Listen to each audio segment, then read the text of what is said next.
ladies and gentlemen, my name is Kevin Jackwitz. This is the Kaged match, and this is a review for Raw for 1/2020. You start out right away with Seth Rollins and the AOP, Buddy Murphy, to come down in this new faction. Buddy Murphy, they're talking about how he low-blowed Big Show and joined up with Seth Rollins last week. Of course, they get interrupted by Kevin Owens and Samoa Joe. They bring out the Viking Raiders, and so it becomes this big melee. The latter group drives out Seth Rollins' faction, and then they're standing tall, and that's how they open the show. It was alright, didn't do a lot for me, but it was good. Best part of that was some of Samoa Joe's shots. After that, you get Charlie, who interviews Seth Rollins and company, and he says that there's going to be a match between Seth Rollins and Buddy Murphy versus the Viking Raiders for the tag championships later. So that could be interesting.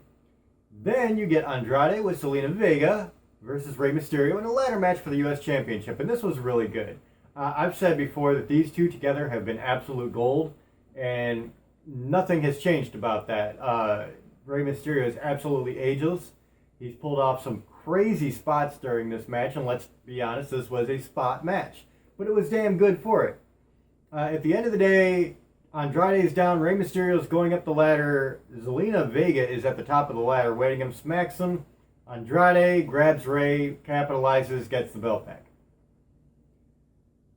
From there, they attack Rey Mysterio after the match, and Humberto Carrillo comes back and saves Rey Mysterio. So it kind of pays it forward a little bit. Aleister Black then destroys a local with one black mass, very, very quick. Almost not even there, to be honest. Then you get a Brock Lesnar-Paul Heyman bit, where Ricochet, of all people, come out, interrupt, and says that he's not scared. Being scared is not really his forte. And he challenges Brock Lesnar to a fight. Brock Lesnar answers by kicking Ricochet in the balls and walking away.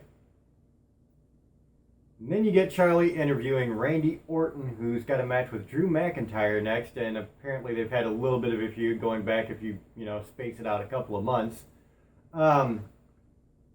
And I really like these two together. They had the match next, and it was good stuff, man. I really like Randy Orton and Drew McIntyre. They got some good chemistry.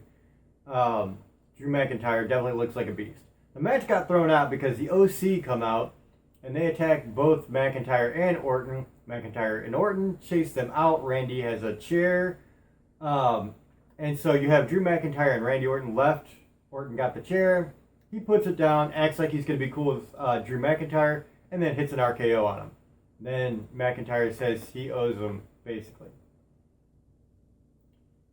Then Charlie interviews Charlotte Flair, who says she's not done with Becky Lynch, and she still wants the Women's Championship.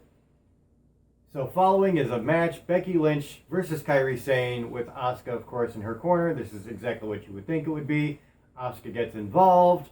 Eventually Becky Lynch goes over. Asuka attacks Becky after the match. Then they do a really cool Rocky Johnson tribute, which was, appropriate. So very cool there. Then you get an Asuka Kairi Sane interview, which was completely unintelligible, except for Asuka saying that at the Royal Rumble she's going to beat Becky Lynch. Then you get Seth Rollins and Buddy Murphy versus the Viking Raiders. AOP is in Seth Rollins and Buddy Murphy's corner. Samoa Joe and Kevin Owens is in the Viking Raiders corner. At some point, AOP, Joe, and KO get into a brawl that just goes out into the stand. So it's left with the four guys in the ring. And it was a good match. I like Seth Rollins. I like Buddy Murphy. I like the Viking Raiders. So this was bound to be at least decent. And at the end of the day, Seth Rollins and Buddy Murphy go over and are the new tag team champions. So clearly they're trying to make this new faction that doesn't have a name yet look strong. Then they have an interview where Seth Rollins and Buddy Murphy are celebrating, and no big deal. Then you get the Street Profits after Weekend Update. It's Street Profits and R-Truth doing their basic comedy bit, talking about what's happening on Raw. Same shit as it always is. Then you get Matt Hardy versus Eric Rowan, and this was a squash match. They're trying to make Rowan look strong, clearly, and I hate the position they've given Matt Hardy as a jobber now. Really, really hate that. Don't care why, it sucks. Then you get Kevin Owens and Samoa Joe in an interview where they are talking about they are not done with Seth Rollins, Buddy Murphy, and the AOP yet. Charlie then interviews Mojo Rawley, where she's asking him why he didn't run after getting the 24/7 bit last week. The Singh brothers come up and try to get the belt, and he just demolishes both of them. So clearly, they're trying to build up Mojo Rawley to be the tough guy of the 24/7 bit. We'll see how that goes. And then you wind up with, I think we're at the end here, yes, Bobby Lashley and Lana versus Rusev and Liv Morgan, and you couldn't make me care about this no matter what you did. I'm just done with it. And here's the problem.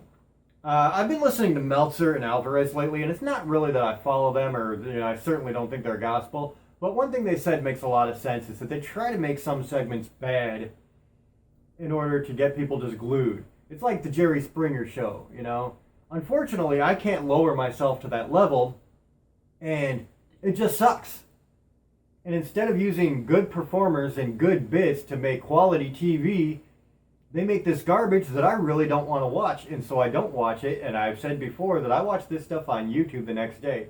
I don't watch it on TV because I will not give them the ratings as long as they put crap like this out.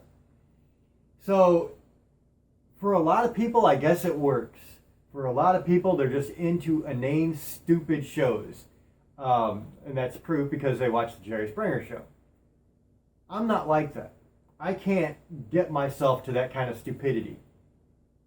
And I would much rather watch a quality product from somebody like a Kevin Owens or a Samoa Joe, somebody who was a damn good heel, other than this crap. And it's been overdone. So at the end of the day, Bobby Lashley and Lana go over. I don't care. I don't want to see these four on my TV ever again now. Like, I'm literally to that point.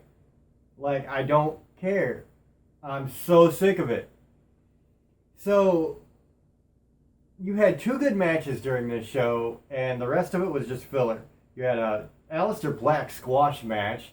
Matt Hardy got squashed by Rowan, and there was just a lot of BS in between. So this is going to get a 3 out of 10 because they didn't do damn good. I'm just disappointed with WWE. And this is the point where they're supposed to be the good shows heading into the Royal Rumble. We're building up to WrestleMania now, and this is the crap we're getting. So very disappointed. So ladies and gentlemen, 3 out of 10, that's where I'm at. Let me know what you guys think in the comments below. If you enjoyed this, hit the like button, subscribe, and share. My name is Kevin Jackowitz, Kaged Nation, out.